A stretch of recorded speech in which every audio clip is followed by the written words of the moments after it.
Hello everybody and welcome to the Gutsy Podcast.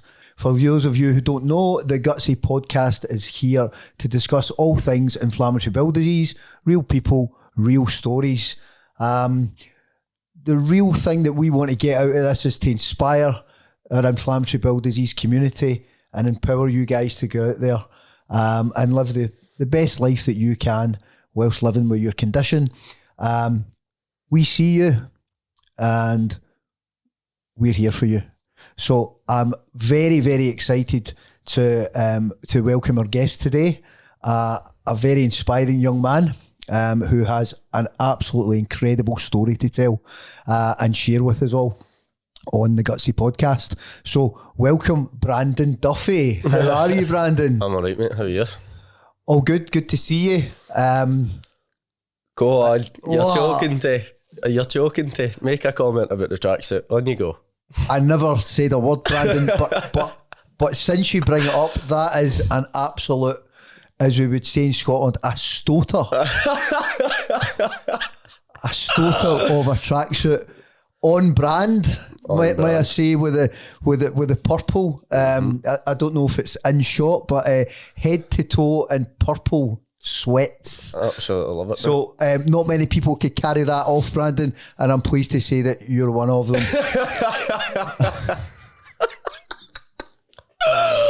Brilliant. So how we're going to set the day up, the podcast for today is we are going to hear a lot of your story, Brandon. In fact, pretty much all. Okay. We're really going to get under the bonnet of your story, but what I will say is that for those watching or listening, that there's a lot of, shall we say, adult content in this. There's a lot of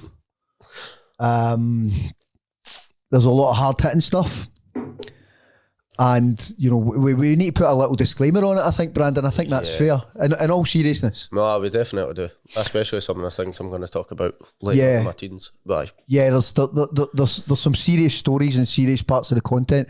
What we will say is that I think it's fair to say that your story is extreme. I would say so. Aye.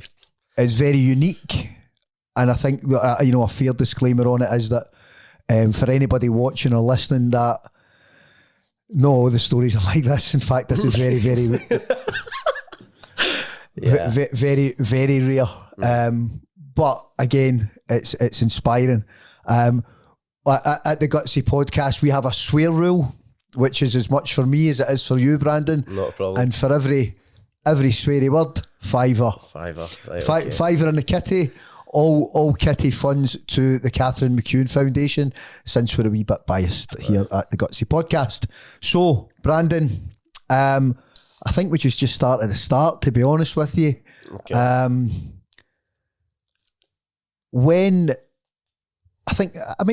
us a little bit about you first and foremost.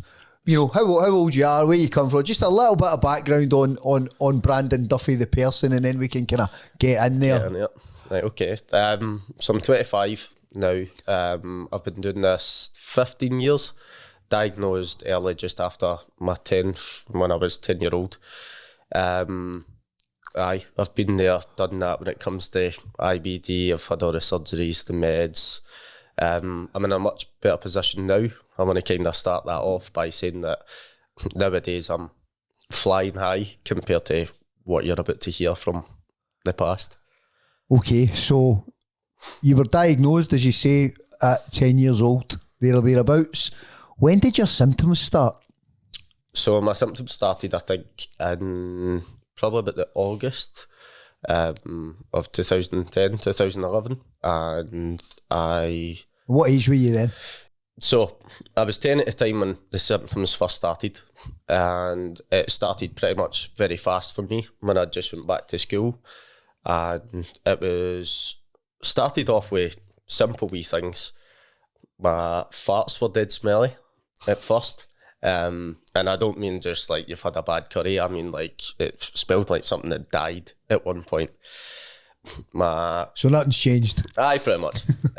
My stools were a lot loose.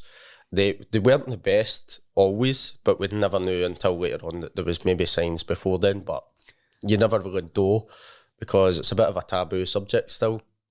Nobody really speaks about poo, so there could have been signs to stop this before it got to where it was, but we never really know then. But I think also back then, you know, I think we're living in a world today where, even though it's still a fair bit taboo and not a lot of people talk about it, it's much more in the public eye, inflammatory bowel disease and you know, bowel conditions as a whole.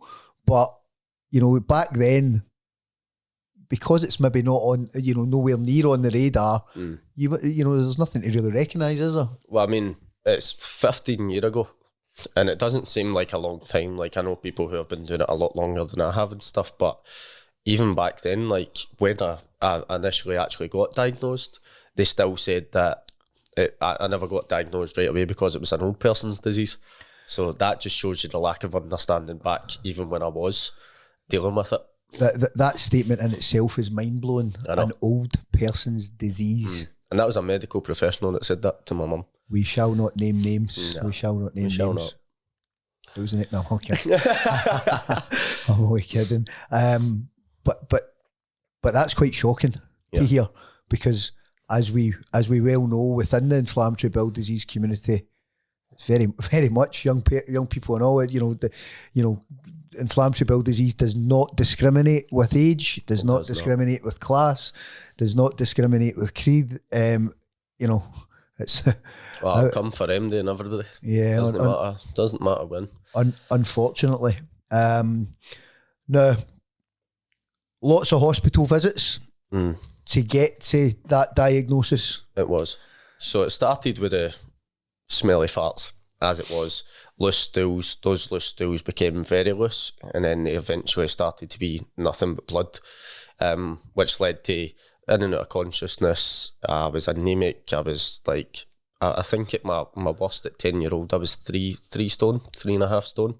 At what age? Just 10-year-old. 10 years old. 10 years old. 3 stone. Yeah. So I was nearly going into high school and I was 3 stone. So you can imagine I was skin and bones. It was actually that sore that when someone physically touched me, I felt like a burning sensation, almost as if they were like touching my bones. Wow. And you mentioned there in and out of consciousness. Did this happen at home or did it happen at the hospital? So this was happening at home for a while, because we had tried to get me diagnosed at the doctors. We were taking stool samples. We even had a doctor come out to the house. Again, no names will be mentioned. But this guy actually took a look at me, and this was near the point where I was hospitalised, and turned around and said to my mum, no, it's gastroenteritis. And I mean, I was in and out of consciousness at this point, like I was pretty much dying.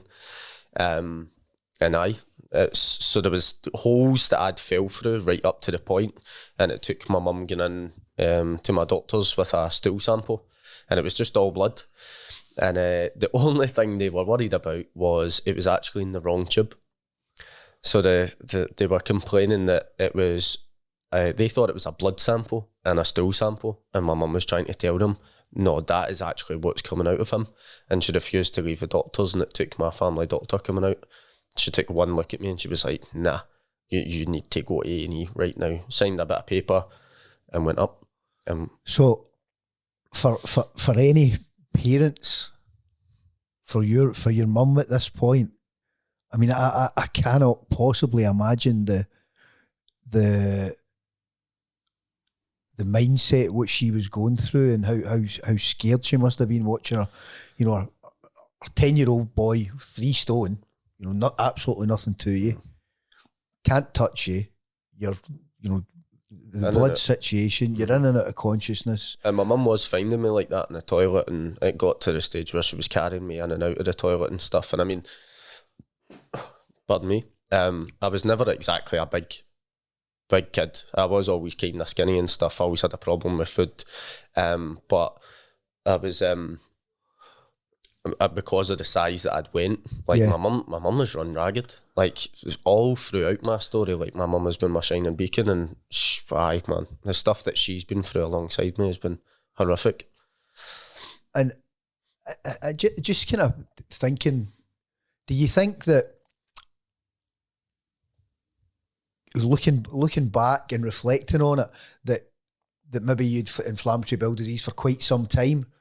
We think so. Me and my mum seem to think so. It's hard to put a finger on it, of course. Because there wasn't like blood, there wasn't like the usual stuff that kind of shows up, but I always had a problem with food, and we never realised that. I always hated dinner time, and a lot of it was, he's just a fussy eater and stuff. But when I was younger, it was, this is going to sound mad, but I hated potatoes, right? And I actually almost got to the point where I had like a phobia of potatoes, because we only kind of figured that out later on. It stodged me up, so it made my stools sorer, and I've obviously not realised at the time, but I always did kind of have problems with the toilet. But again, you don't really talk about that if I'm having diarrhea once or twice a week, or do you know what I mean? Like, you're not really.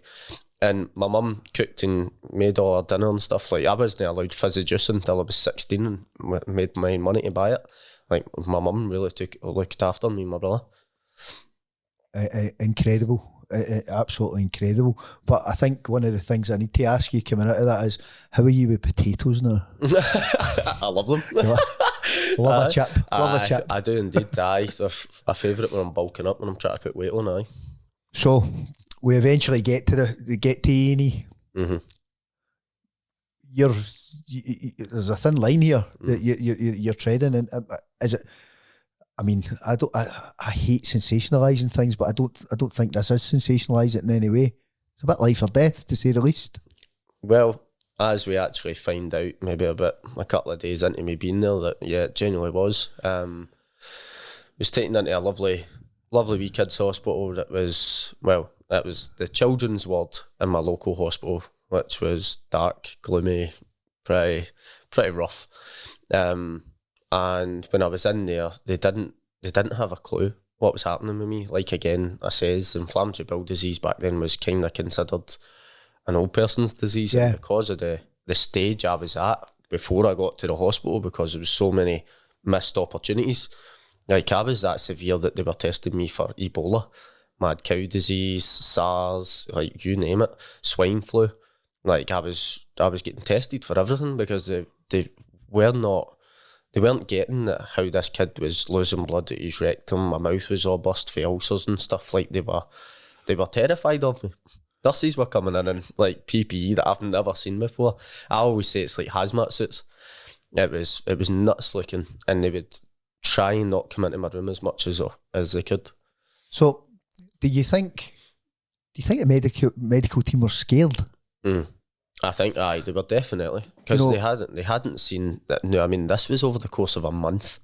Like, this wasn't, we're talking like weeks from the first kind of inclinations of smelly fart to 3 stone, malnourished, in and out of consciousness. Like, and even now when I hear other people's stories and stuff, mine was rapid in the way it was and the severity that it got. And I don't blame them, because I can imagine it was terrifying for me and my mum and everything. Like, you can only imagine for these people who are like in that situation, and if they don't have that general knowledge, like a lot of like GPs and that do, like it's kind of more of a specialised thing, IBD and stuff. And I can imagine it would have been frightening for them as well. I mean, naturally, with medical professionals, I've got a really strong empathy, and they're in that job because they care, and then they see this wee guy who should be much bigger than he is, 3 stone, can't touch him, and bleeding from every orifice almost, and I also want to add one wee thing in as well, that I don't know what it was, but at the time when I first went in, I couldn't speak for 2 days, because anytime I went to talk, I was retching. We still don't know what it was. We don't know if it was my stomach acid or whatever, but it was horrible. I was like groggy. I mean, I sound congested just now, but I mean, like, this was horrific. Couldn't speak. So my mum was doing all the talking for me for a couple of days. So you imagine that, I'm bleeding out of my mouth, my bum, and like I can't speak because I'm like being sick. So I mean, it was quite bad. So it's an absolute horror show. Yeah, I mean, that's the bottom line. At some point, someone recognised it, someone diagnosed you, How did that happen? So it got to the stage in that hospital that one night I got up to go to the toilet, and I woke up on the floor. I don't know how long I was there for.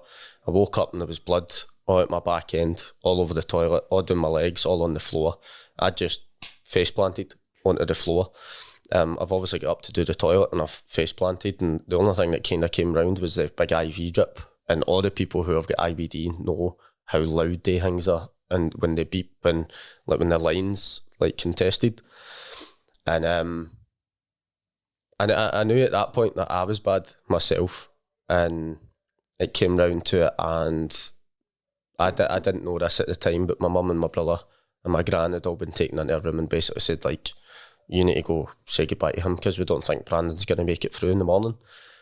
And that's when I knew that it was that bad, because they were round me, and like my brother doesn't cry. Like, my brother's a big boy, always been a big boy, and that was the first time I'd seen him properly cry, and they were all round me and touching my hands and touching my face and telling me how much they loved me and stuff. And I was like, this is weird. Because you're 10 years old, you're old enough to kind of know, like, even though you're in a different states of awareness.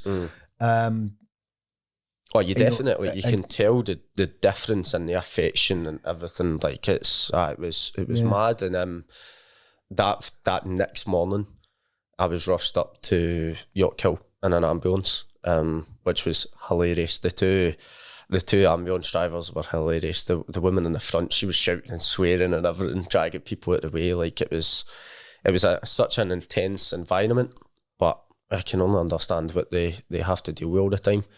So I got rushed up to York Hill, and because of the severity at that point, I was actually taken up to the cancer ward, the end of life care up there. And I always say this, I went from a dark, wee dingy hospital where the nurses would hardly come in and stuff, and I went up to this brand new, shiny, you could smell how clean this ward was. It was all light, it was everything. Like, I actually thought I died. I actually thought like this was the way up to the pearly gates, if you could call it, or whatever. Like, this was the waiting room before you check out. It was such a stark difference. And I eventually learned that that was because it was the end of life care unit, and that was where I was meant to be. And I think that afternoon of the very next day, I met the lovely Vicky Garrick and Lee from York Hill, and that was when they were like, "We think you've got IBD." That's when you were diagnosed. That's when I was diagnosed. That's when you were diagnosed.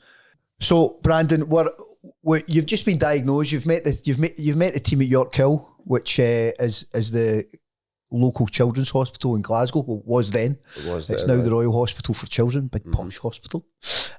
Fancy new addition.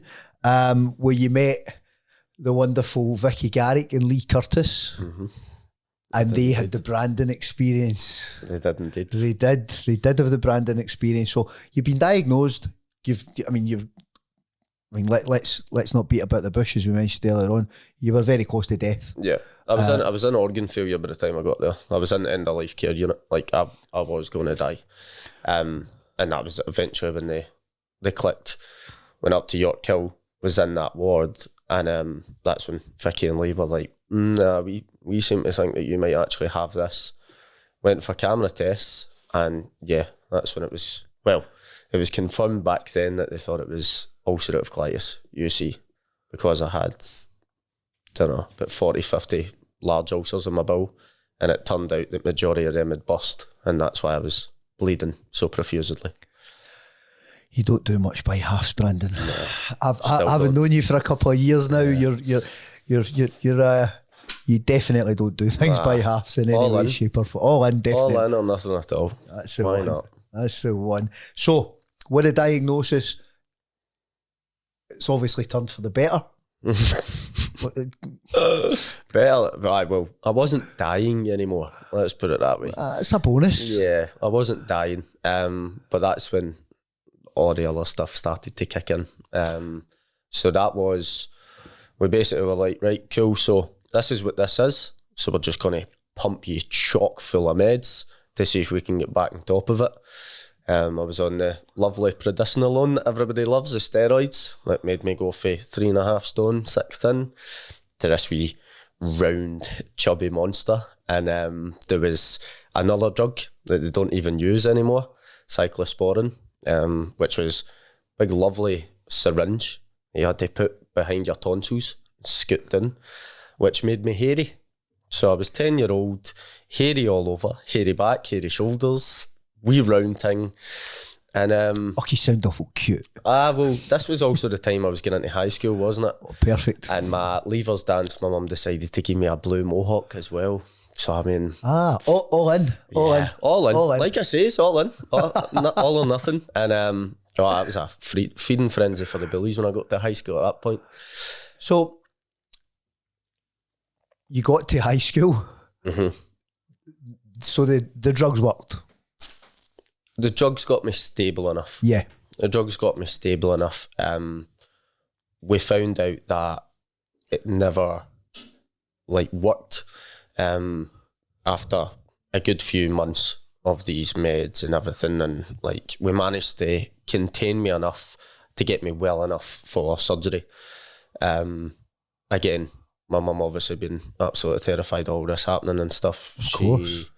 She refused to let them do surgery on me until she had photographic proof.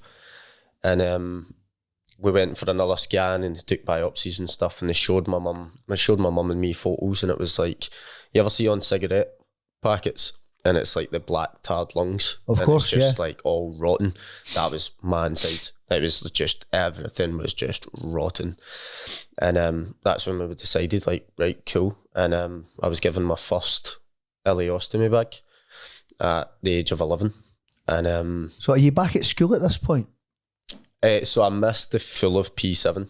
So did you have to go back? So no. So thankfully, although I like to fool you half the time, actually I'm quite smart. So I know you're smart, Brandon. So I was all right. I wasn't ahead of the curve, but I was more than enough that they were like, listen, he'll be fine moving up to first year. So basically the full of P7 from my 10th to my 11th, just before we get in, is just when I'm constantly not well. It's the steroids and everything. And then it was the surgery, I think, not long before when I went into first year. And you touched on it a little bit earlier, and I think it's really, really important to speak about this, because I've heard so many stories. Not everybody, but there are stories that people going through a journey like yours, whether it's with inflammatory bowel disease or whether it's with some other condition or illness when they're at school. Now, again, not all kids, but kids can be cruel. No. Kids are probably the cruelest. Especially when they don't understand something, especially when they see something new, something different in someone. And there was a degree of bullying, wasn't there? There was, to begin with, aye. Because if you imagine it, I've went in, my levers dance in my induction week, I was fully swole. So it's not like a fat kid. You know that it's swelled up, you're round. Obviously the blue mohawk making me stand out even more. There was quite a few comments for kids. You're getting called fat and all that sort of stuff. And because they'll not understand. They just see you rapidly have changed. Yeah, they don't know I'm not well. They just see, but I'm sorry for being crude, but they just see a fat kid. And obviously it's easy pickings for kids if that's what they're going to be. So there was all those comments and stuff. You were more alienated than that. And you're going through this horrendous journey to get to your levers to actually get back to school after everything that you've been through is a real testament to you as yourself. Then you've got this, because it's, I'd imagine you feel quite isolated as it is already. Yeah, definitely. And I owe a lot to that to my mum. Even the stress I had her under as well.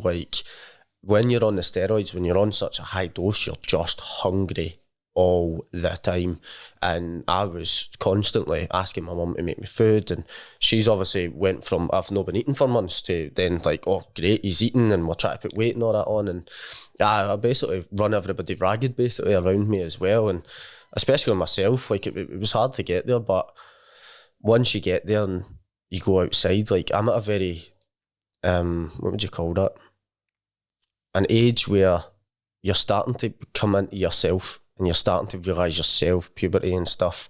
And a lot of that was blocked because of the medications I was on. And you're getting in and you're trying to find out who you are. And I'm looking in the mirror and I don't even recognise myself. And But that's really difficult, because you're quite right in what you say. At that age, you're just as your formative years, you're becoming you're a teenager, a young man. You're finding yourself as an individual. Your body's changing, developing. Yep. You've maybe got an interest in girls, or and it's very difficult to understand where you are and what that process is if you're healthy. Yeah. But you've gone from your full persona's totally changed. Yeah.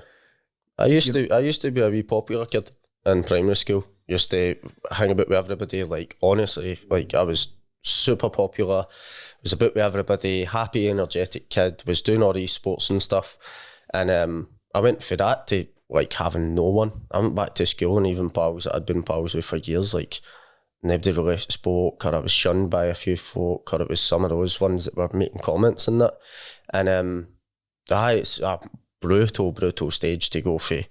You think you're on a wee pedestal, you're down here, and it was a very learning curve. But how's a big part of dealing with inflammatory bowel disease is the mental side of it, and that can hit you at any age. After what you've been through, there's I'd imagine there's a level of PTSD in there as well. But that trauma, as well as going through everything, going back to school, and that feeling when I can imagine the feeling of your first day going back to school, transformed in many ways, having been through something so harrowing. How is your mental health? Yeah, in bits, and I was struggling. I was crying going to school. Hated being. I hated leaving the house. I hated going to the toilet and washing my hands and looking in the mirror. Like it was at that stage, it was horrendous. And I went on for a few months. Yeah, I was like trying to get me healthy enough to get surgery. So I really took a nosedive. Like that would probably was when my mental health would start its downward spiral. Definitely around 11, 12. And that kind of takes us into when your first surgery around about that time, isn't it? Yeah. And tell us a little bit about your first surgery. So my first surgery was a total colectomy and a ileostomy, which basically means that they took my entire large intestine, and they took my small intestine, pulled out my stomach, and I was given a stoma, and then having to wear wee plastic bags over the top of that, because you have no control. So you're what, 12 years old at this point? 12. You're 12 years old. Had you ever heard anything like that before? No. Even my mum hadn't. Like none of us had a Scooby what was happening. So as an individual, you're scared. Aye. Your family's scared. Aye. You've never heard of this. Yeah. Especially like everybody. Like I was young enough that my mum was still signing all my paperwork and stuff. So I just knew I was going for the surgery. And I mean, they explain things the best they can. Like even now, like I've had surgery as an adult, and I mean, they can explain things to you the best they can. But when you wake up for it, it's like, woof, reality is a big kicker when you wake up. And aye, that was the start of another new anxiety and load of problems that you had to learn to live with this. I had to learn to live with that, and it was a new normal. Yeah. And at this point, did you have a path to moving forward from the stoma? Were you aware of that? So because at the time they thought it was UC, they still left my rectum and my sphincter intact, which is basically just fancy words for your bumhole.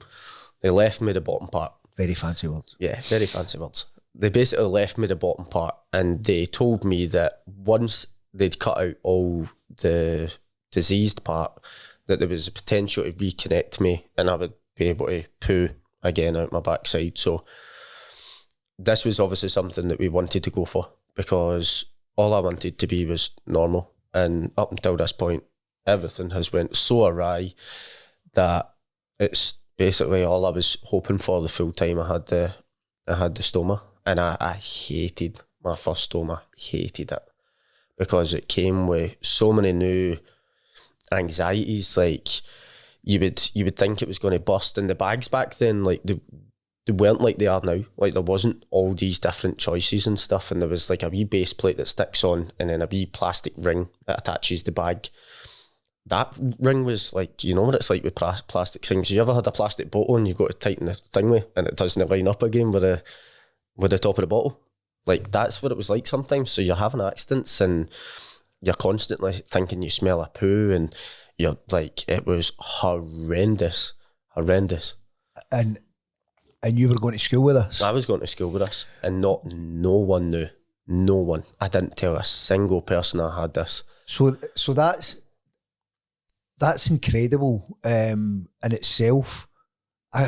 And you know, a lot of people wouldn't share that with anybody, because it's what you're going through with that anxiety and kind of body image and everything else, because your body is transformed so much during this journey already, and you're only 12. That you know, that body image piece is challenging, and then you've got a stoma, and you have to go through all the process with that. And like you mentioned earlier, like you're coming at that age where everybody's starting to change. Girls are developing, boys are getting taller, voices are breaking. Like you're very image conscious. Yeah, and everybody is. Like, you can't even go to high school with the same bag 2 years in a row without getting slagged. It's brutal in school. Absolutely. So, how do you hide that? How do you hide the stoma? Man, did you go to PE? Went to PE. How do you hide that in the changing room? Well, so there was disabled toilets that I would sometimes go to, but if you went there long enough, then you were obviously targeted as well, because there was quieter kids that would use them, and they would get bullied for not like being around people. And it was like, obviously back then, kids are young and stuff, and it's like, he's gay, and it's like homophobic stuff, and it's like a horrible, it's just horrible. You get picked on for the simplest things. So if you go there too much, then you're also opening yourself up to more attention. So I'm in the changing room, and I've pulled my boxers right up, and I'm changing rapid, facing the wall, with 3 or 4 guys behind me going into smaller changing rooms. There was like a middle changing room, and it was lovely people. They're all my pals, but there was the PE boys basically, and then there was the kids for the nicer part that went to your school, and then if you imagine, it's all the rest is in this middle bit.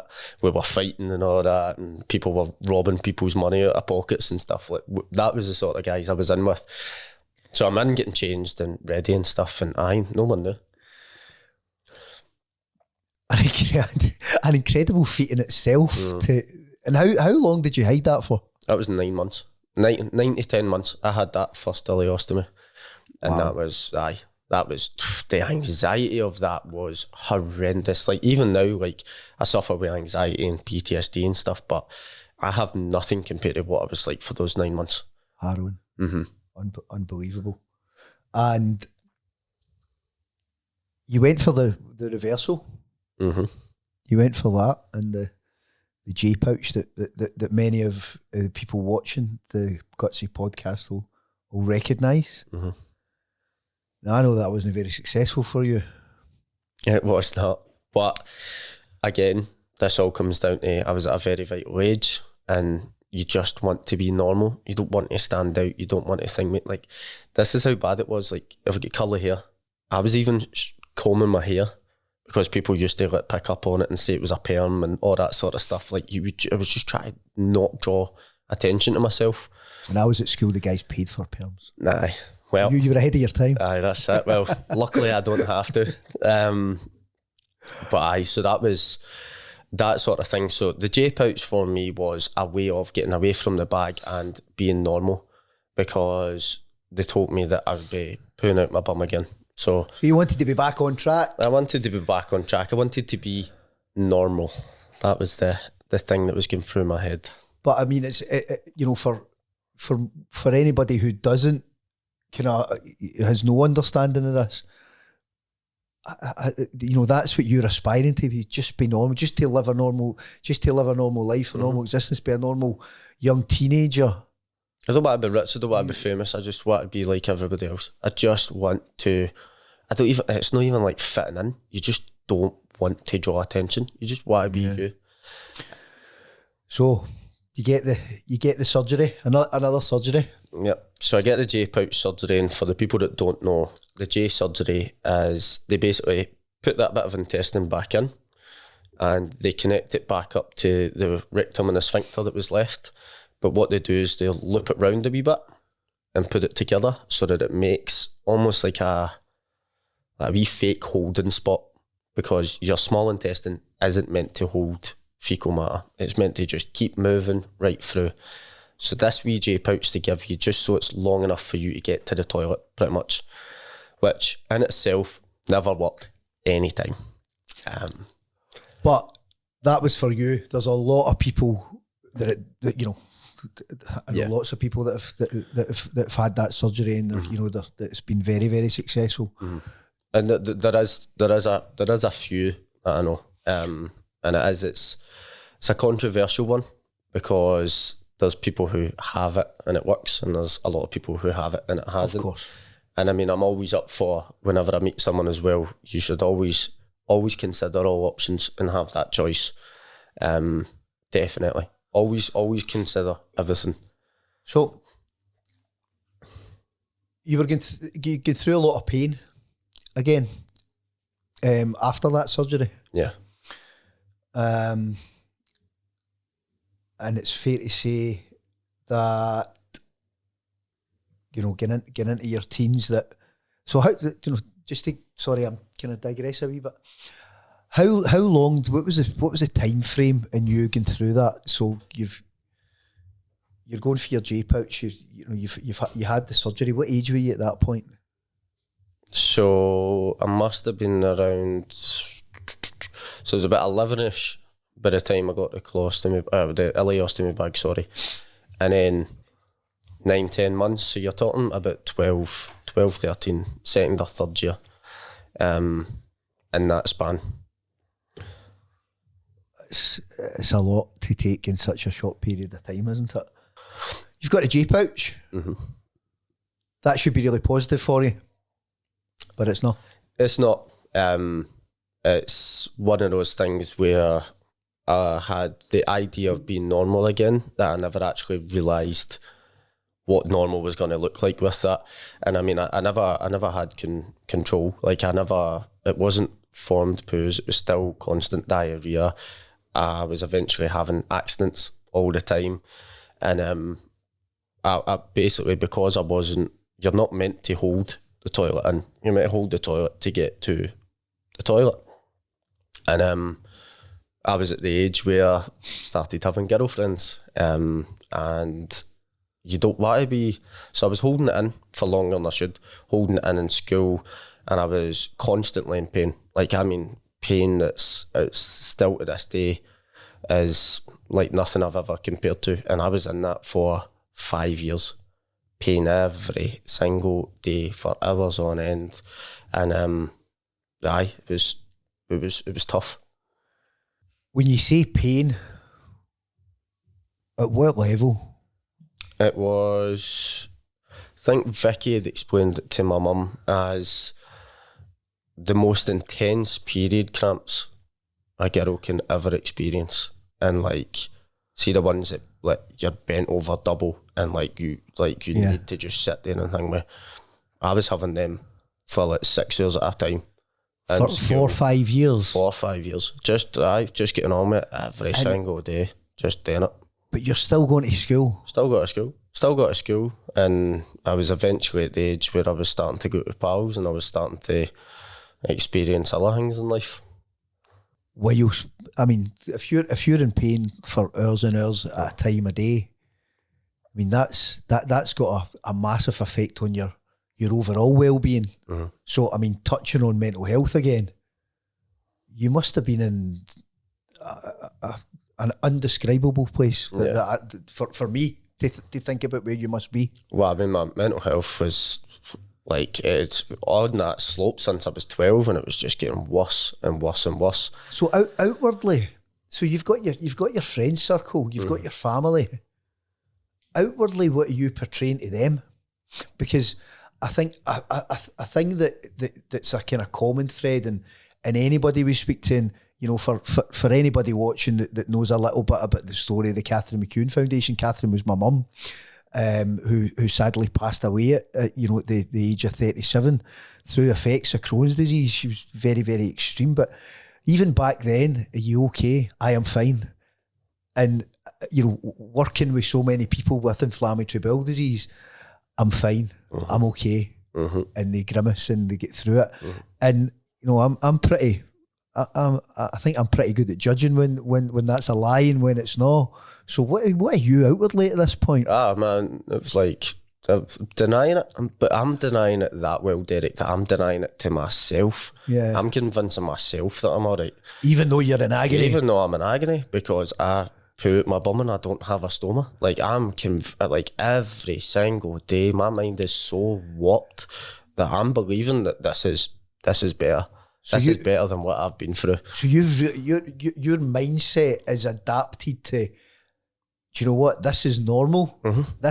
This agony that I'm in every single day is normal because I basically can function. Mm-hmm. And I look normal. Which to use your exact word is warped. Yeah, warped. But you're too young to understand, and you don't really have the medical guidance and you don't have the life experience to realise that it's a small fragment of your life that pretty much means hee-haw. But while you're in it, like especially the high school and the developing age, like that is everything. It's everything to you. And that was so much for me that I convinced myself that anything to be slightly normal was worth any amount of pain, was worth anything at all. And at this point, nobody around you knew what you were going through? No. So you've bottled this up? I've bottled this up. Like, everybody knows that I'm in pain. Everybody knows, like, that I'm having accidents and stuff. Like, a few select people know. My mum obviously and that know. But I mean, outwardly, nah. Like, no one knows the extremes I used to go to just to get up and get ready and go to school. Unbelievable. Absolutely unbelievable. And you're hitting a certain age where many teens do. So you're starting to have a drink? Starting to have a drink. Starting to go out with pals. Starting to have that normal Scottish youth experience of going out and having a drink at the park with my pals and then stottering home for my mum would keys are doing for walking in too late or no coming home at all. And but it got to the stage eventually, like, it was, I mean, I was maybe about 14, 15 when I started getting introduced to drugs and stuff. Started with drink, but even back then, like, the stuff we were doing, like, even for a normal kid could cause mad damage. And like, I'm getting up the park and I'm drinking, we used to call it a 2-bomb, right? A what? A 2-bomb. A 2-bomb is a 2 litre of Strongbow cider, and we were drinking one of them a night. And I was drinking 2 litres of cider, which is already, like, would bag you up and, like, make you feel horrible. I'm drinking one of them a night, maybe 2. And we're going out and it's Mad Dog and like Bucky and like all this stuff that's pure gut rot. And I'm just do it. Now, can I ask you a question? Were you drinking more than the rest of your pals? I was, I thought I was enjoying myself, but on later reflection, yeah, I was always the one that was wanting to get fucked up the most. That's a fiver. That's a fiver in the jar. I know. It's a fiver all year. First fiver in the jar. Well, it was always going to come for me, but yeah, I was looking to get totally messed. And wait, so is there a level of self-medicating there to a certain extent to block out the pain and block out the experience that you've had? Still in pain. The 2 litre of cider made the pain 10 times worse. Like I wasn't caring. That pain never left me for 5 years, no matter what I'd done. The accidents, to be truthfully honest, it made the anxiety 10 times worse. So I'd be out with pals and I would end up having accidents and I would poo right through my boxers and my trackies and have to sit down the full night, or have to like try and like edge it to the edge of the group and run home and get changed. And I've left boxers in the back of people's toilets and cisterns, and like left boxers out in wooded areas and stuff. Like it was another way of trying to be normal while also dealing with this chronic illness and merging the two. But even that quest for normality, whatever that actually is, but in your mind, what normal was doing all these things, but it was actually massively detrimental to your health. It was self-destructive. It was 110%. But you kept going. I did. I kept going, and it moved on from drink and it moved into drugs. Probably about when I was maybe about 15. And started with not your usual, put it that way. We were taking things that were, like at one point we were basically sniffing stuff that was equivalent to plant food. We were taking that, we were taking ecstasy, we were taking MDMA, cocaine, we were moving into mad stuff. We were doing this while we were out in wooded areas, and then eventually it got to the stage where my behaviour was actually that bad that I had a massive fallout with my mum, and I ended up moving in with my pal at the time. And that's one of your pals that you're hanging about with doing. It's one of the pals I'm hanging about with, taking drugs and stuff, and which to me sounds like a brilliant combination. See, to be fair, like even though it wasn't the best thing, and like the boy was a bit older than us, right? So he had his own place in that, and like even though it wasn't the best mix, I really can't take away from what he did for me, because he took me in and he looked after me, and it's like he was still feeding me and like making sure I had somewhere safe to stay. Although obviously the drugs eventually ended up getting worse because of the environment I was in. It's like I can't completely say that he was a bad guy. It was just a bad circumstance for the two of us. He had problems that he was running away from, and aye. So how, during this, I mean, you're kind of 15 years old at this point, so you're well into your secondary education. How is this affecting your school?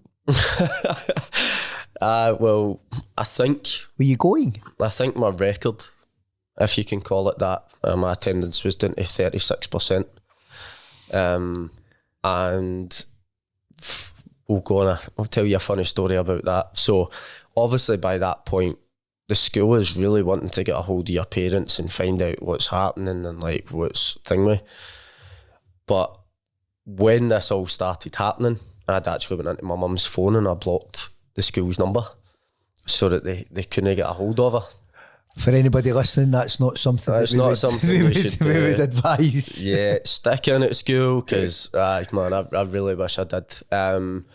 But yeah, I was smart in what I was doing, and I knew what I was doing. And that was when my mum get pulled into that meeting and she found it. I remember, because they were like, "We've been trying to get a hold of you for about 2 years," and she was like, "My number still said the same." We'd moved address, so they couldn't really find. We hadn't updated our address, obviously, so they were sending letters to your old house. And I remember the meeting when we were in, and they were like that to my mum, like, "We've been trying to get a hold of you." And my mum was like, "Well, I've no thing made, and they were like, we don't know how that is. And we left the office. My mum turned around to me and she went, see if I check my phone and you've blocked that number.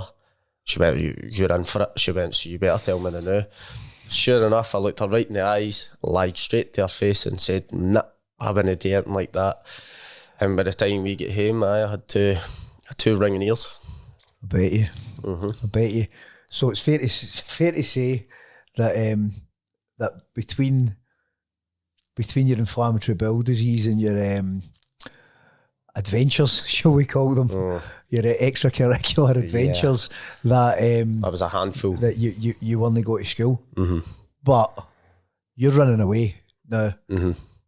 I know that running away, you always get caught. Yeah. So you did get caught, pretty seriously, and you weren't in a great place. No. So where did that take you? So like I says, I moved in with this pal when I was 16, and we got to the point where I was taking drugs every single day. Back then it was ecstasy that I was taking pretty much because it's a euphoric drug. It's a party drug. It's thingies. So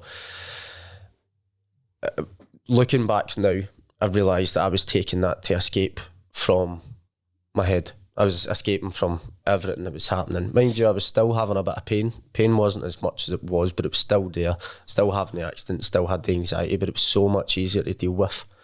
Do you think because that become normal? Do you think it's become easier to deal with because it is normality now? Yeah. Or did the symptoms kind of? No, the symptoms were still there. It was just normal. Just where I was you at the were time. Coping better. I was coping. So it was, to me, it wasn't doing me the harm that I never realised underneath. Yeah.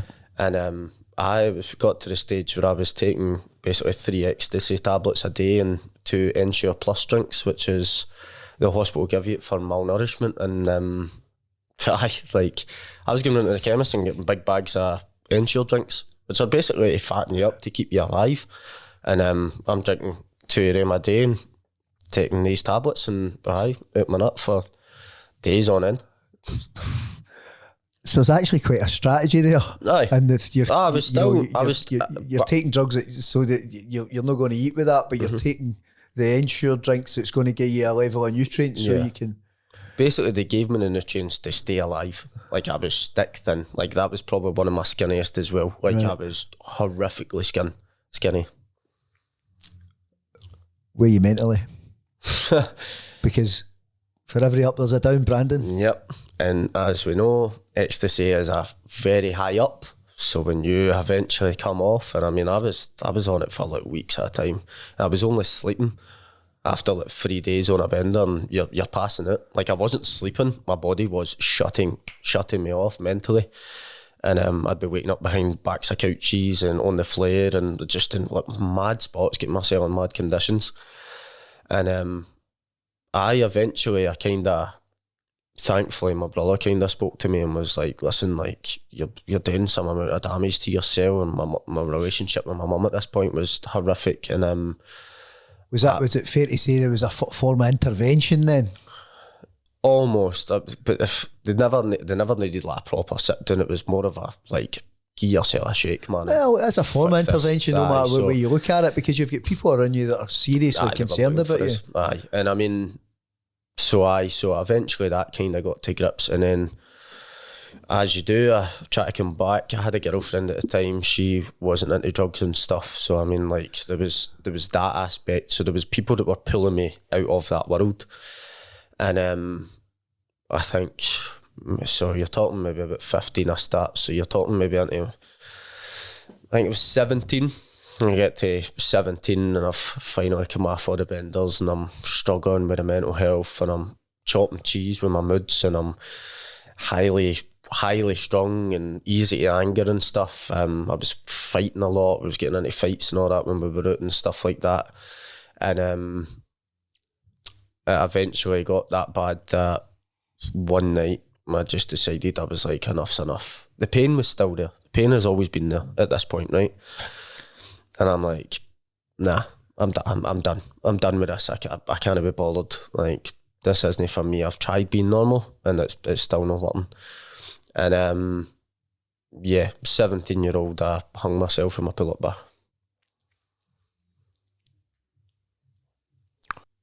And what happened then? Because obviously you were thankfully unsuccessful. Yeah. So I mean, my mum found me, cut me down.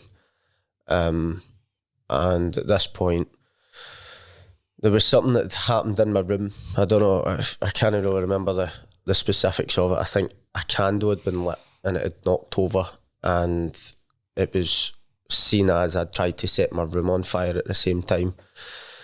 And because of the severity of this, I was taken up to Dyke Bar Hospital in Paisley. And because of my age and stuff, there was multiple assessments, and they took me to Leverdale Hospital, which is a big psychiatric hospital in Crookston.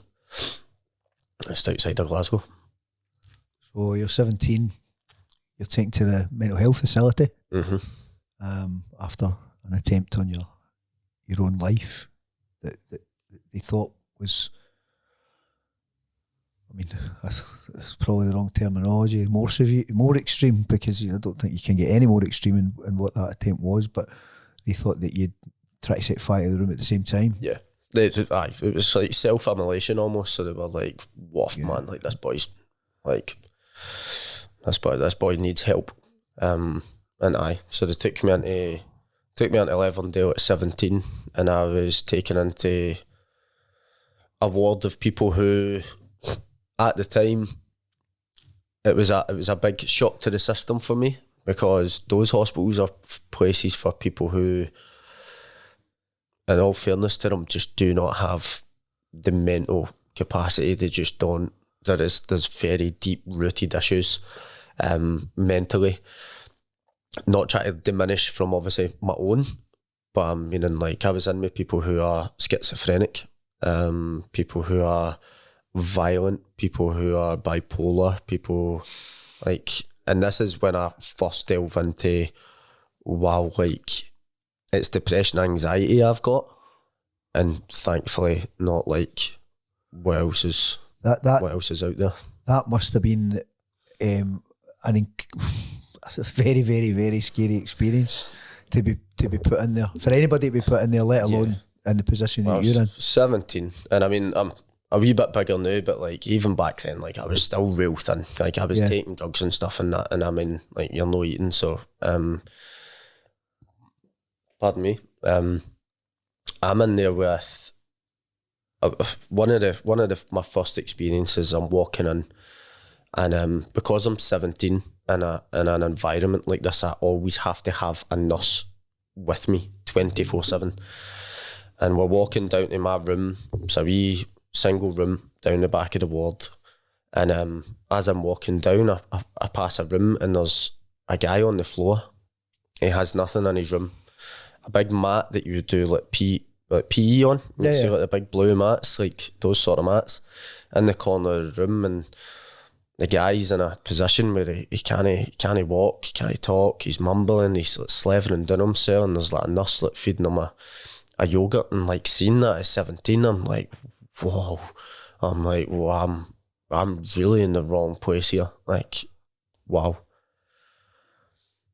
It's a very extreme way to realise, you know, where you are. How long were you there for? About 2 weeks. I was in as long as that? I think I was in there for quite a wee bit. I was full of medication, sedatives and stuff, because I was still so erratic, we'll call it. I was in there, I was being watched, like, it's not really funny, but I mean, like, I'm in there and there's no door handles or nothing on the door, there's no light switches, there's no nothing. And I'm in there and there's nurses and like having to watch me, and I mean, they have to keep eyes on you 24/7. Yeah. I've got bowel disease. I'm trying to do a poo, and I've got somebody staring at me outside the room, and I was like, come on. I was like, at least let me have this. And they were like, nah. And I'm in the shower, I'm getting watched, I'm getting changed, I'm getting watched. Like, it was a mad experience, pardon the pun. Thankfully, you get out. Thankfully. Thankfully, you get out and you go back to school. Right. Straight back to school. Were you back staying with your mum at this point? I was back staying with my mum. Brilliant. Your mum's an absolute legend through all this. My mum is, I always say she's Superwoman. She has Wonder Woman, sorry. She'll kill me for that. She loves Wonder Woman. Alright, she's not a fan of Superwoman. Well, I mean, so Superwoman's blonde, isn't she? So my mum's a brunette. Well, it depends what version you see, but anyway, we'll no split hairs. That's it. We'll no split hairs. But that's going to surely bring you back a bit of stability and, you know, a bit of, don't even know what normality is, but, you know, a bit of stability back at home, back at mum's. Nah. No. Gonna just tell a lie.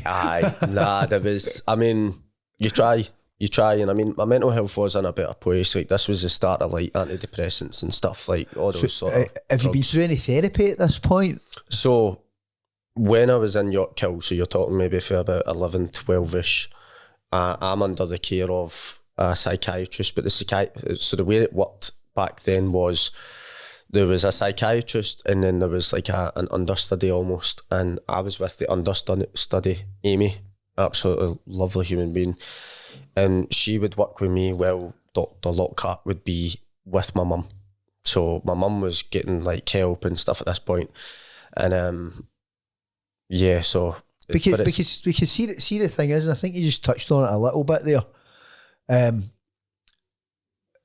You know, you're dealing with the condition and all the absolute extremes of that you know that you're encountering, and all the add-on stuff that was in your life as well. Your mum's not got much help, has she? No. You know, and I think that sometimes, you know, it's the parents and the family, they don't know how to deal with this either, because, you know, it's almost as if the full family gets inflammatory bowel disease. It's not just the patient. It is indeed. I always say once one's diagnosed, the full family is, because you're just dealing with it. But it is everybody that's dealing with it. It's not just me. Like, of course, I'm having all the pain and like stuff like that, but I know for a fact my mum would have in a heartbeat took that pain off me if she could have, and I know that for a fact, just through the love and care that she showed me all the way through. Like, yeah.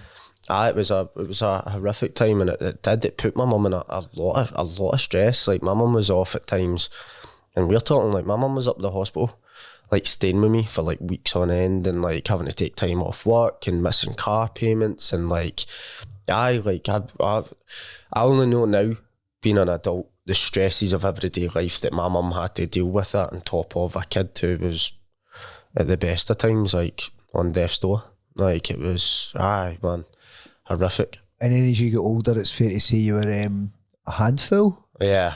Oh, definitely. Once I get into my teens, I started to rebel, but you're rebelling against so much more than just your average teenager. You're rebelling against the world because you've been handed this. Yeah, I'm refusing to accept what's happened to me, because I feel it. It's an injustice. You angry? Why me? Man, I was constantly angry, and that's why you're taking drugs to. You don't want to be angry. I'm not an angry guy. Like, I'm not at all. Like, I'm actually that laid back. Sometimes I'm horizontal. Do you know what I mean? Like, anger for me isn't a favourite. And but where you are now is you know, you use the word acceptance there. That's taken a long time for you to accept, and it's through that acceptance that you are the guy that you are today in many respects. Well, I mean, see, even before, like, I wasn't an angry kid. I was happy, joyful. Like, my nature was underneath, but the way that bowel disease doesn't just take over your body, your mind, like, you're just a different person sometimes, and you take it out on some of the people that are closest to you, and like, it's a tough time. So you're back at school? Back at school. How's that? Fun, because there's no support. I'm just left for dealing with these full-grown men who are slaving and oil themselves and violent. Like, I'm seeing a guy who was sedated after a violent outburst, and then I'm just let back out into the world, and everybody's like, oh, how you been? What you up to? PE was good. Mr. Payton was asking for you, and I'm like, aye, brilliant. I'm like, what is... I've just been in Levendale for 2 weeks, mate. Exactly, know what I mean? So which, you're like... which you're not sharing with anybody, surely? No, I've not said... Well, another funny story. So one of the guys who I knew in there, I'll leave his name out, big guy, he was bipolar, lovely guy, and he was nice to me. He was like showing me about the ward, and he would always be there with the nurse and stuff. And I'm walking down for school one day, right? And there used to be a Tesco down the road for the school, and I'm walking there to go get my lunch. And the guy had told me in the hospital in Levendale that he stayed near the school. So I'm walking down to Tesco one day, and there he is across the road. Alrighty, how you doing? And I started flapping, because I was like, how do I explain to people where I know you from? How are you meant to explain that to people? Do you know what I mean? So I was like, family friend. Just I can't even explain that, because it's like it was he'd done, and I feel dead bad, because the guy was lovely to me, but like I was terrified of that whole situation. I had to walk. It's another building block in the stuff that you're hiding. Yeah. But I think it's well documented how isolating inflammatory bowel disease is, and it just is almost like the wall that you're building up with every. It's this character that I'm portraying to everybody else. Yeah. Whereas there's the real me behind that's suffering through it all. Yeah. So you don't want people knowing that you're in there with these big guys who unfortunately need a lot of help. Absolutely. And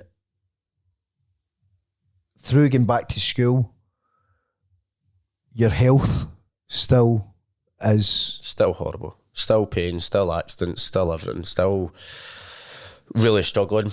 And by this point, like, for a good, I'd probably say about 2 year, which was another reason which led into my attempt, was I'm in the hospital maybe once a month for a week, every month, for the last 2 years.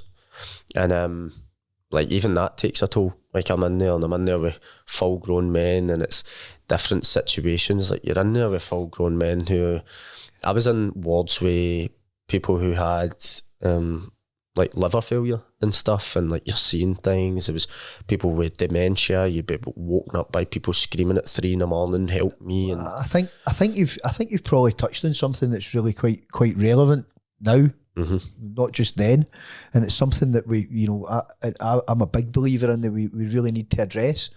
You know, you're what, 17 or so at this point? 16, 17. 17. I transitioned at 16, I think. You're in that an adult facility with grown men of all different backgrounds and issues. A lot of them with dependencies. Aye. And you're thrust into that.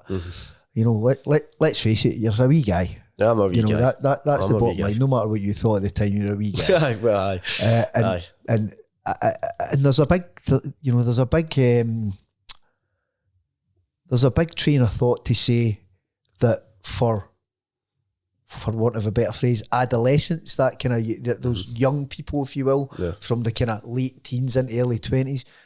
I think there needs to be a space for that kind of age group. That's I would say between 16 and 25. I would say, and a big thing as well is like gender as well, which, well, obviously, let's not go into that whole debate, right? That's a full different thing. That's a full different.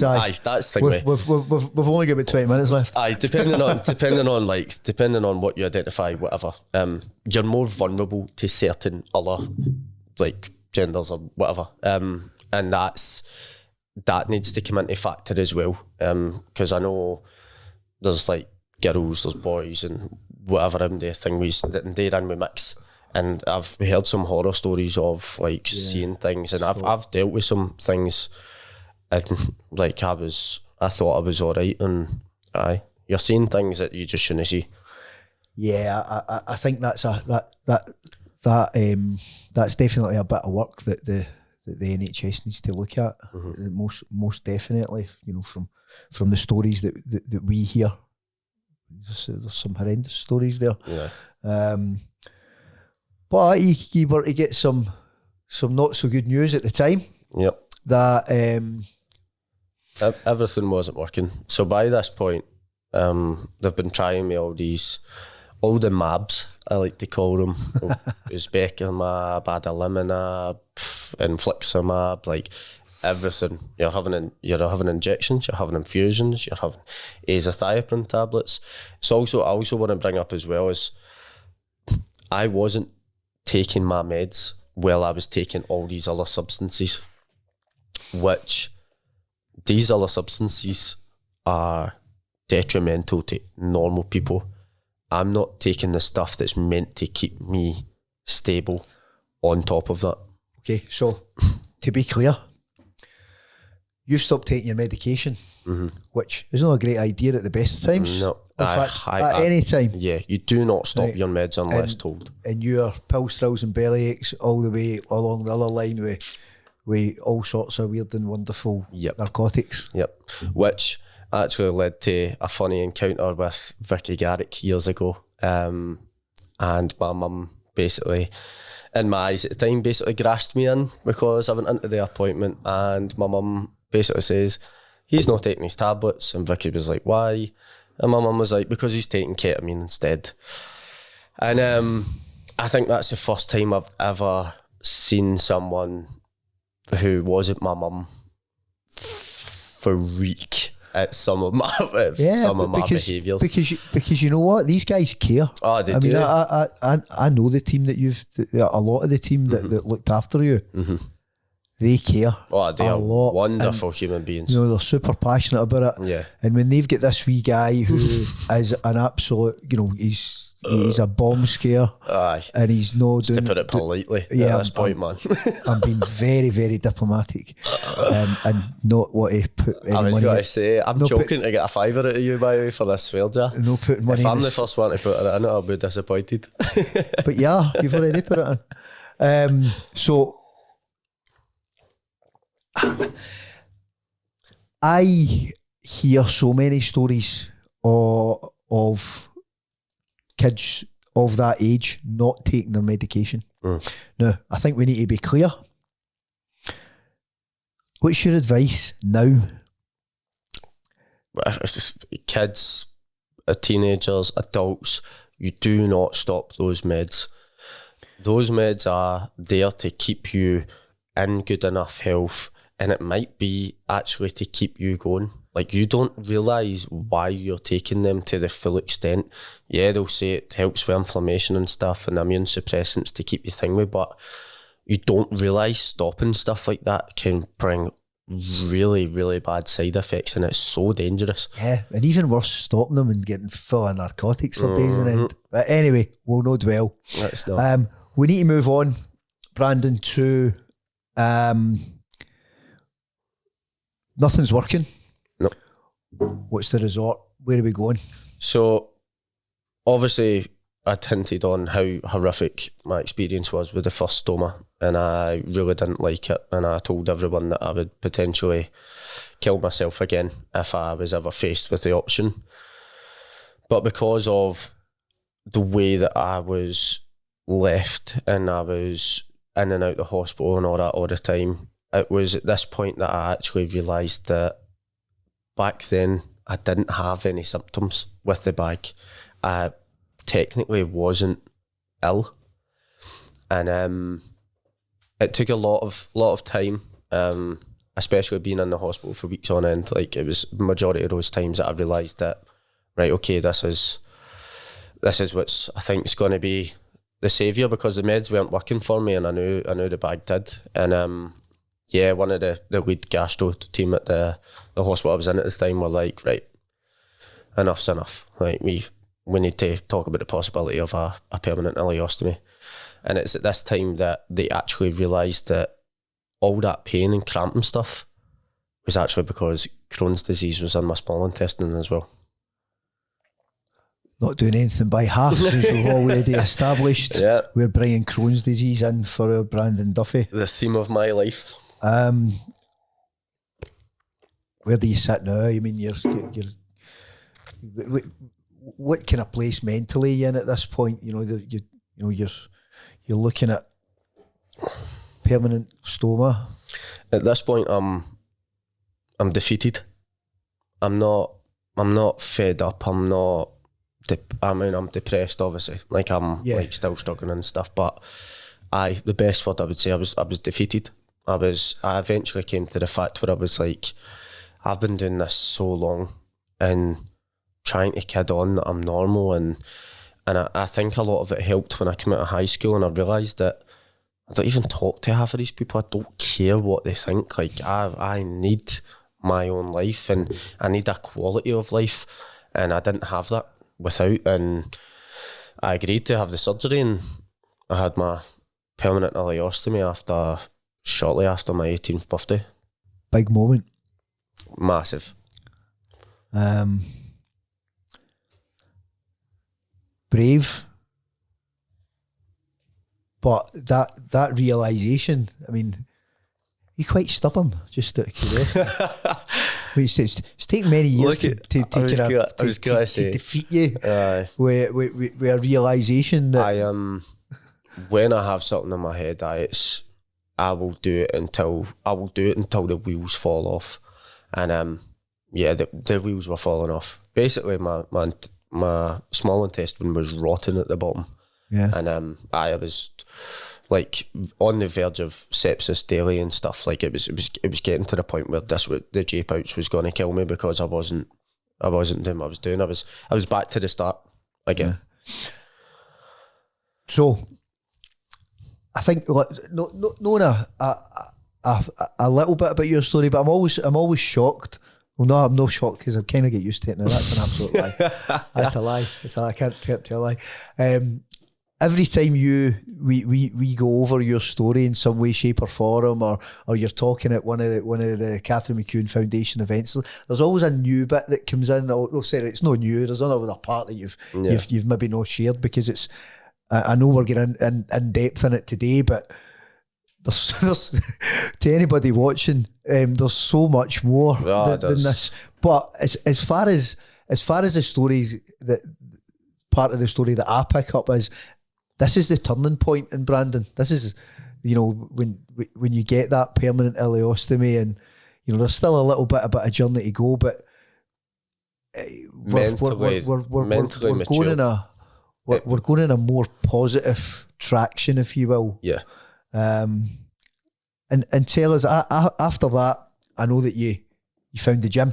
I did, which happened because of, so I had that girlfriend who was there and was like through the drug phase and stuff like that, and we ended up finishing after I got the ileostomy bag, and I started to kind of go like, right, what have I got going on? Like, what am I actually all about and stuff? And for the first time, I'd actually realised that I could do stuff again. So I had the bag, and although I had complications with the bag, my health was pretty much back to normal-ish. I was med-free at this point. Like, I was pretty much on a roll. And we broke up, and I was like, right, what am I meant to do here? And I started going to the gym, and I fell in love with it. And fantastic. And your pals recognised that you were quite good at it as well.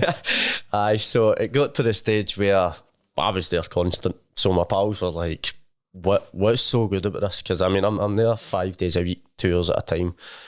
Now I probably wouldn't train like that, right? But I'm young and I'm made of magic and rubber at that point, pretty much, because I'm bouncing back for all these surgeries like that. Do you know what I mean? I definitely think you're made of magic at some point. At that point, so I'm in the gym and I'm loving it, and a few of my pals start coming, and I'm showing them what to do, and I'm a social guy. I like talking. I'm in there and I'm like, I know all the big bodybuilders, and we're talking, and all my pals are like, how do you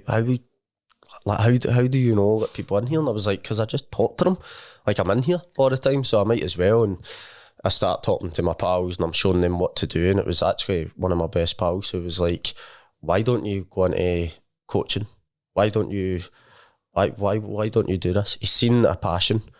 And It is. Even still to this day, when I talk about like the body and biology and stuff like that, it's a passion for me. Oh, you've got a fair idea of it about the body, I suppose, through self-experience, lived experience. Mm-hmm. What like I think I've when I first met you, you're very much so on that journey, and you were helping a lot of people, and you're on Instagram. Is it IBD PT? IBD PT, which is a lovely wee. I always say it's a weird kind of. I always think I've got a purpose now with this sort of thing, and IBD PT, Brandon Duffy PT, personal trainer. I actually never realised that. Yeah, that's why it's named that. But yeah, it just falls under Inflammatory Bowel Disease PT as well. So, but you light up when you speak about it, and you always have. In my experience with you, and it's very obvious that you're out there and you want to help other people that have been through that journey, because it's important to move. It's important to have fitness at a level that you can, if you're living with inflammatory bowel disease. Yeah, you need to. What's that old saying? Motion is lotion. Use it or lose it. It's pretty much stick to it, and you actually, if you're able, it's even wee simple things like going out a walk. Yeah, I know it's Scotland. We don't get much sunshine, right? But even being out, wee hours walk, if you can manage it, 20 minutes, whatever. Even just being out and about can help massively.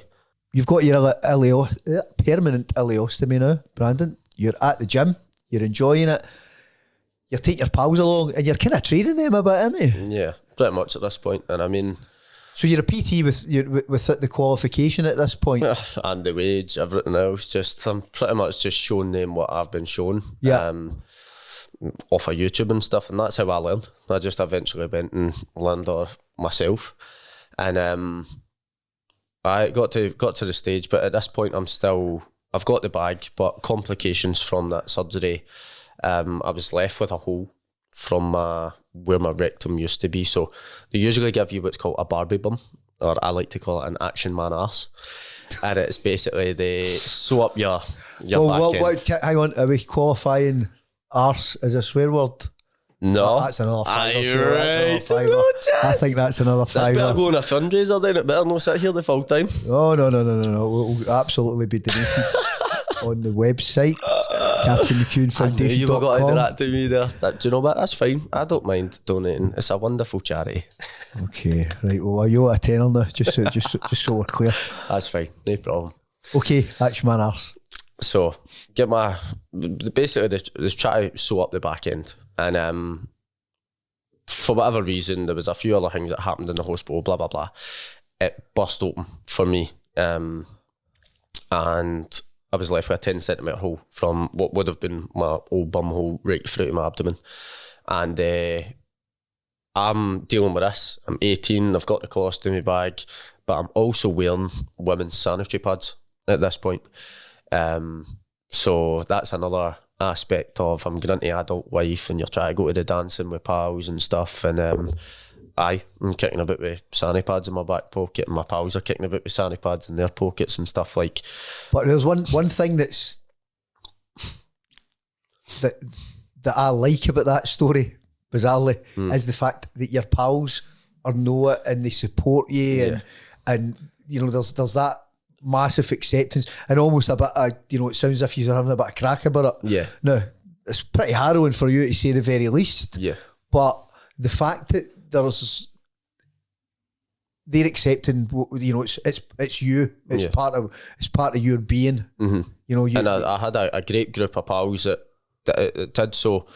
And part of me having to accept and get better and stuff, like, although I still, when I had the J pouch and everything was happening, I was taking drugs and all that. Obviously, you're opening up when you're full of drugs, and my pals are starting to get more of the story. And by the time I get the bag, I'm more inclined to go, right, this is me now for life. Yeah. So, but the fact that you're just saying that this is me is massive in itself, because you've been running away from it for so long, and feeling self-medicating or whatever way you want to put it. but you know, no matter what way you're getting through it, is like you're running away. Oh, I'm running but away. The fact 100%. that you're coming out and having that openness is a real turning point in itself. There's no denying that, and you know, fair play to the guys for being there and supporting me as some well. of my best pals are like, even to this day, like my pals will be in house parties and they'll send me videos. My pal had a see-through pouch of dog food in his drawers, and he's like, look, I've got a bag there and all that. Like my pals are cracking. Like, and I always encourage But we've people. established they've got really bad patter. And I mean, I always encourage people make jokes and hang me, like have a laugh. And like we were so we're getting to the stage where we're going out and everybody's partying, you're having a laugh and that, and I'm hating the fact that I'm still on women's sanitary pads because it's like affecting other things that are happening at the time. I'm a young single lad, and so we're like, right, this needs to get fixed. And about 9 or 10 months, when my mental health starts to take a massive dive again, they're like, right, we're gonna give you reconstructive surgery. So what they did was they got me into plastic surgery up the Royal, and they basically rebuilt my bum from a bit of my leg, which From was a bit of your leg? From a bit of my leg. So this was probably one of my biggest ops, which involved me getting opened up for the front and turned over and bits pulled out of me everywhere and anywhere. And now, by this point, I've probably had close to about 40 years of surgery at this point. I'm a veteran at this point. And it's fair to say you've got the old surgery stripes. Right, yeah. Pretty much. You're getting down there and it's getting to the point where it's not even phasing me, and like I'm only crying if, like one of the last ones, my mum broke down just as I was getting in, and that's perfectly reasonable. But when I was a kid, I was struggling, I was crying when they were trying to knock me out and stuff. But like, I'm getting to the point where I'm signing these bits of paper and they're telling me like, you could bleed to death, like you could be impotent the rest of your life, you'll never have kids, like, and I'm signing this bit of paper and like, so that last one, big one, running through these list of problems, and he's like, this, and you could die and all this, and I'm like, cool, whatever, sign a bit of paper, and he goes, oh sorry, I actually forgot one complication. When we turn you over on your stomach to get to your back end, you might go blind. And I'm like to him, what? I'm like, you waited till I've signed the paper? I was like, my eyesight, I'd rather a whole arse. You know what I mean? So I was like, nah, I was like, what? So, but do you know what? I went for it. I go to surgery, still can see, which is great. Can see how good I look in my purple trackie. Know what I mean? I thought you maybe be blind when you bought that, to be honest with you. Nah, I knew the joke was coming, so I had to get ahead of you. Well done. So basically, I've got this, and because it's such a massive surgery in the way it's like thing, so I'm basically cut from my sternum, which is my breastbone, to above my third member, and from under my crown jewels to up my back, and from the middle under my bum cheek right across to my hip. Wow. So basically my private parts are the only things that separate my scars, pretty much, so it would have looked like I've been buzzsawed right up the front. So eloquently put, Brandon. Yeah. So my prized possessions, but so we get to the stage where we've had this surgery, everything's happening, and because of the extent of it, I'm having to walk again. I'm having to learn to walk again. I can't sit down, so I wasn't allowed to sit down for 10 and a half months. So I'm in the calves, you can imagine. I'm on my hip, on my right hip, leaning. I'm lying down. I'm off work. Like, that one was one of the hardest ones to bounce back because I'm older, I've got stuff, I'm missing it, and like going to my job and stuff like that. And one of the main things that the surgeon said to me was, like, you might not be able to squat again just because of the way it is. And like we know, I do not like being told what to do, right? And I'm stubborn, like you brought up earlier. And if I want to do something, I'm going to do it until the wheels fall off. And or your arse burst. Or my arse burst. And that's exactly where I'm at now. And I'm at the stage where my squat's my heaviest lift. Naturally. Just because I just don't like being told what to do. It wasn't even a favourite of mine before when I first started. Do you know that? I wasn't even really bothered, but now I am. As much as I can, I'll do. I'm sure for anybody that's got to this point in the podcast, they'll not be surprised in any way, shape or form. Nah, probably not. So it's fair to say that that you've got that turning point. You got yet another surgery, a major surgery. That's had a long healing phase, to say the least. But you've get back to the gym and you're squatting heavy, and you started a career. You became that PT, didn't you? I did indeed. You have become that PT after much thought and basically going back and forth on the idea for a while. I was like, right, cool, let's go do it. So I've got to the point where I'm like, right, enough's enough. I've got to do something with this. I'm getting back and I'm enjoying training and that. I'm like, do you know what? I've got to go for it. Went and got qualified, and shortly after qualifying, started work in a gym in Glasgow in Nuffield. And I'm at this point now where I'm like, right, I'm gonna make this known. So by this point, a lot of my pals know. A lot of people kind of close to the family and stuff like that, they all know I'm not really shy or that sort of stuff. And one of the main turning points for me before I went and got qualified was I was in one of the gyms and I was in the sauna and steam room, and I have my top and that off because I don't care, right? I really don't care. Any excuse to get my bag out, I will. Doesn't bother me. And I was in the sauna and steam room and there's a guy sitting staring at me and I was like, right, whatever, because you get a lot of looks, right? A lot of people don't understand. Absolutely. It's fair enough. It's a bag of shite on my side, right? No to beat we're beating around the bush, right? That is what it is. And you would look, you look at what you don't understand. So I'm used to it. There was another funny story there, but I'll skip over that now. Okay. And do you know what? No, I'm going to tell the story. So see, back when I was taking drugs and all that, I one night woke up and I had both my nipples pierced. And so I used to think that they were either looking at my nipples or they were looking at the bag on my side. At this point, I'm pretty much just a mess, and I'm like, cool, whatever. So yeah. So that's why I'm thinking they're staring at me, right? I've got a few things going on. And I was like, right, here we go. So leave the sauna and the boys at to me. He came walking out and he was like, listen, can I talk to you about your bag? I was like, aye, whatever. And he was IBD UC, I think, and he was wanting to know because he might have to face it. And he was like, cause this was when I'd bulked up one of my best bulks I'd done, and I was sitting quite beefy. And I said to the boy, he was like, I'm struggling to put weight on, blah, blah, blah. As I'm walking down to get my phone to give him my contact details, there's a woman on the stairs who stops me and wants to talk about my bag. And I'm like, what are the chances of this? I'm like, that's so strange. I've went years without MD ever really mentioned and knew this. To be fair, you had it for most of that. Yeah, so I've ended up sitting talking about the two of them, and that's when I started the Instagram page, and I was like, right, cool, we'll go for here.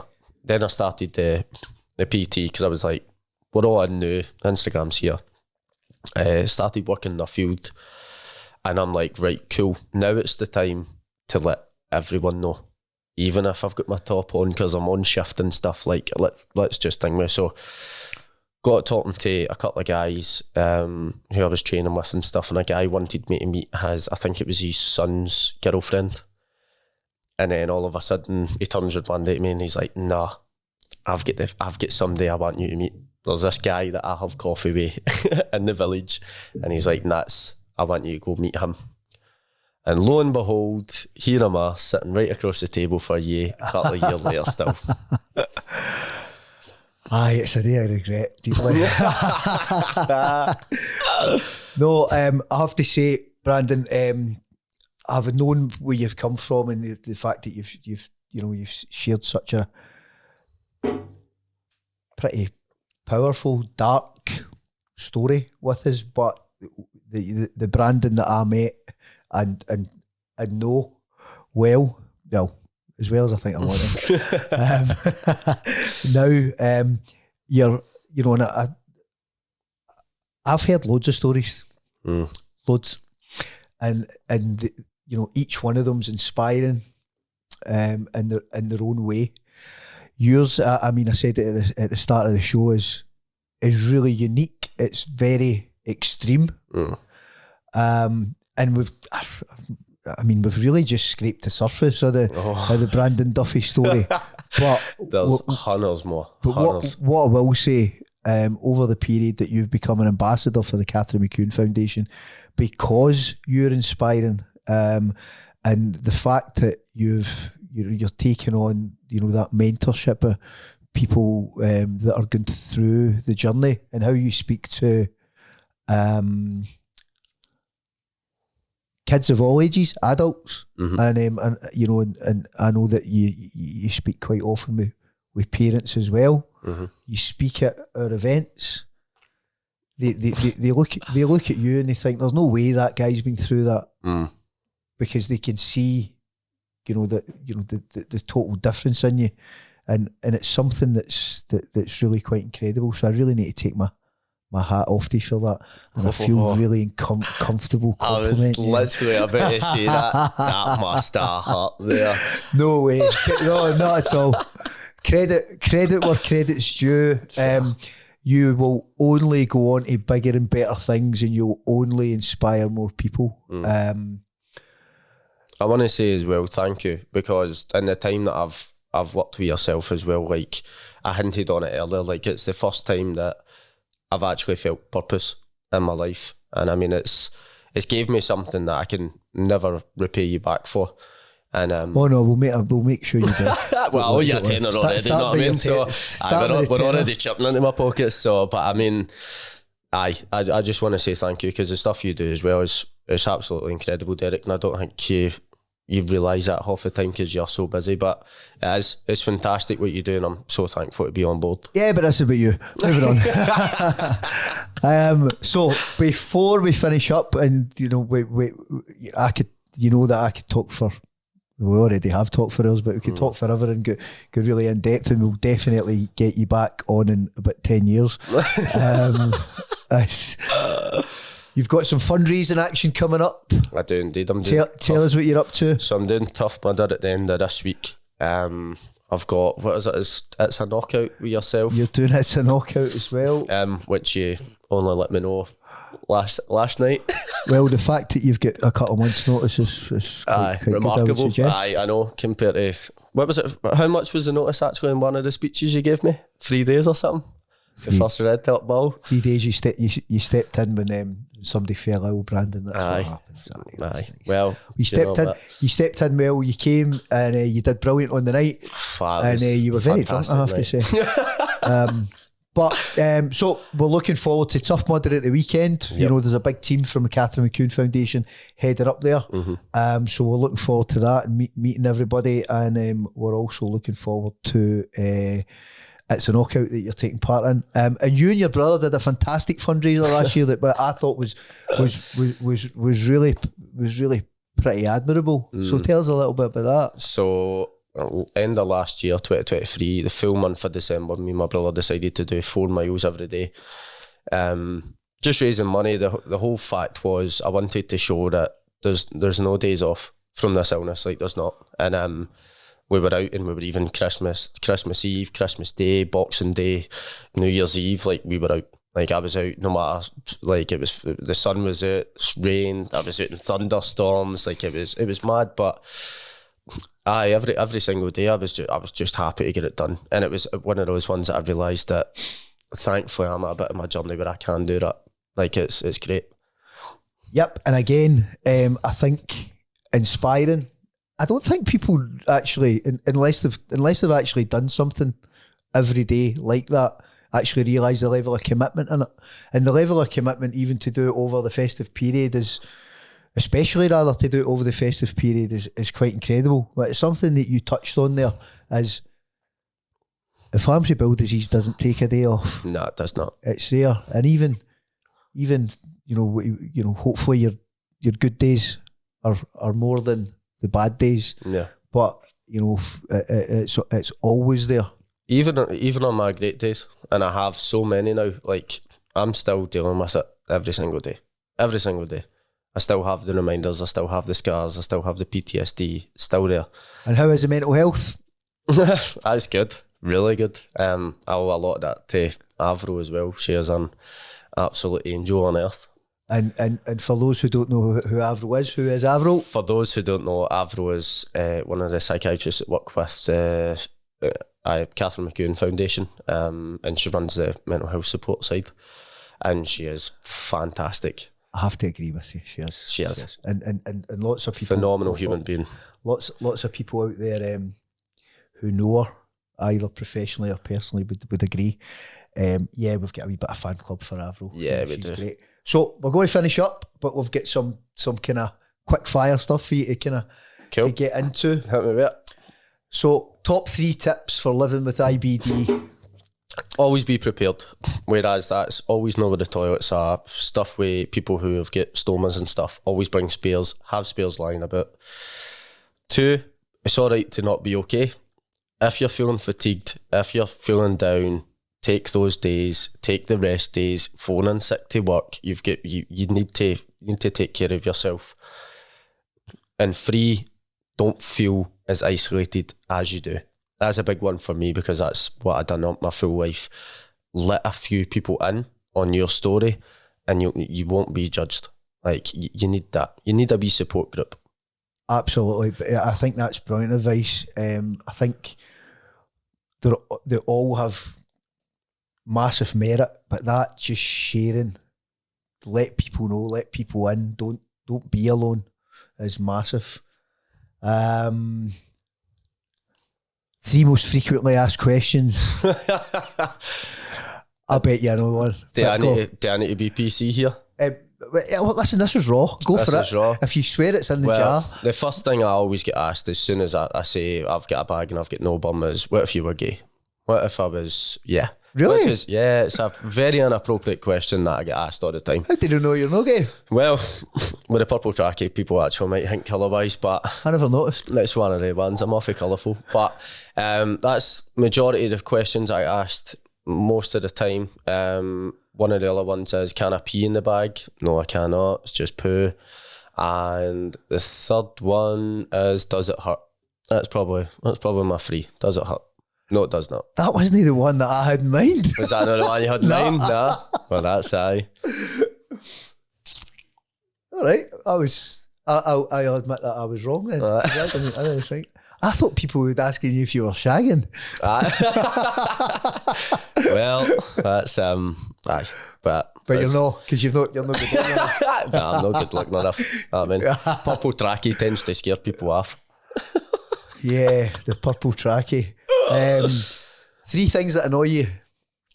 I'm going to have to put another £5 in the jar, but Go for it. Fucking hate when people say IBS is anything like IBD. See, if you've got a sore stomach, you've got diarrhea, fair enough, I feel for you, but Jesus Christ, it is nothing like I've been through. I literally shit through a hole in my stomach. Do you know what I mean? Pretty passionate about that one. Yeah. Another one that annoys me as well is when I talk to people, I get it's a lot of misunderstanding, but I get told straight to my face, I'd kill myself if I ended up like you. That's another one that's a bit of a pet peeve. Well, understandably, considering where you've been. Yeah, I can kind of understand because I was there with the first stoma and stuff, but yeah, if you hit someone with that's just new to this journey, that Tell them to your face. Yeah, it can really mess with some other people. And the third one, to annoy me, Me. Aye, probably. I would say that, aye. Nah, I love you, but you dig all my tits, to be honest. Good. Is that you for that? Right, okay. Right. 3 things you'd like to see for either yourself or the community in the future. Top one, I'd probably say more awareness. More, that's kind of what we're doing. There is still this stigma around, obviously, IBD. Everybody thinks it's a shitting disease. There isn't so much in mental health stuff. Second one would probably be, I'm a big advocate for the space for the use in adult hospitals. That was one of the things I spoke with Vicky about, like, quite personally and stuff. And third one, probably, I don't know, to be honest. I don't actually. It's okay if two. No, two. A cure might be nice. 2 days. I mean, maybe don't be out of job. A cure would be good. And I mean, there was that article and stuff, and that I do think that would be class.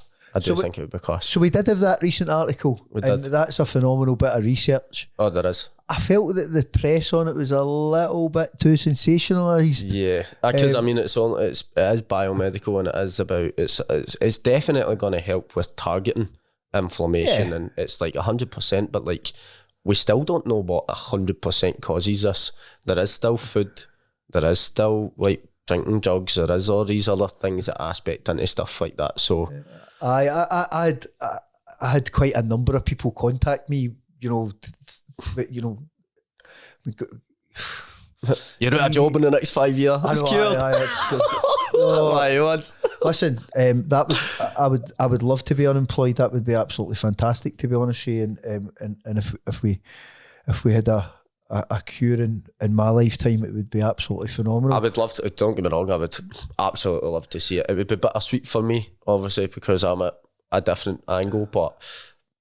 Aye, 100%. If people didn't have to go through what I went through, 100%. You're actually about the third or fourth person that said that to me. It is bittersweet, and I agree with every single person that says it. But a lot of people thought it was a kind of hallelujah moment, and it was like, but it's no. So I think it's fantastic. Let me be clear on that. But I think we need any to be breakthroughs on this is massive, 100%. Correct. And last but absolutely not least, 3 things that you are grateful for. That one's easy. Friends and family.